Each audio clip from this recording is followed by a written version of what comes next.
অধিকাংশ বাবা মায়ের ছেলে মেয়ের ক্ষেত্রে তারা বিবাহের ক্ষেত্রে তারা দুনিয়াকে প্রাধান্য দেয়। দুনিয়াতে কি করে? দুনিয়ার বিষয়টা বাবা মায়েরা প্রাধান্য দেয় বিবাহের ক্ষেত্রে। ছেলে কিংবা মেয়ে বিবাহ দেওয়ার ক্ষেত্রে দুনিয়াটা আগে দেখে, ছেলে বিবাহ করানোর ক্ষেত্রে দুনিয়াটা আগে দেখে। এই জন্য তারা শেষমেশ তারা ক্ষতিগ্রস্ত হয়। আল্লাহ রাসূল সাল্লাল্লাহু আলাইহি ওয়াসাল্লাম কি বলছেন?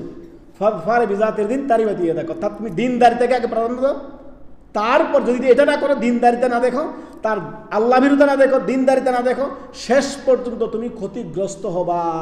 অধিকাংশ বিবাহগুলো যে দেখেন আপনার দুনিয়া দেখে হয়েছে, সৌন্দর্য দেখে হয়েছে, বংশমর্যাদা, টাকা পয়সা দেখে হয়েছে, দিন দেখে নেয়, সেখানে শেষ পর্যন্ত উভয় পরিবার ক্ষতিগ্রস্ত।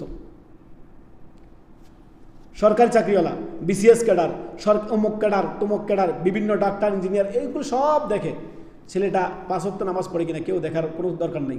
মেয়েটা আপনার নামাজ পড়ে কিনা, মেয়েটা পর্দা করে না, কেউ দেখে না, দেখার দরকার নাই। বিবাহর পরে হয়ে যাবে, দিনদার বিবাহর পরে করা যাবে। এখন আর সময় নেই এগুলো করার, বুঝতে পারছেন? বিবাহটা তাড়াতাড়ি করে পড়িয়ে দাও, শেষ পর্যন্ত 6 মাসও যায় না, বিবাহ সব শেষ। এই অশান্তিগুলো আজ থেকে 20-30 বছর আগে ছিল না।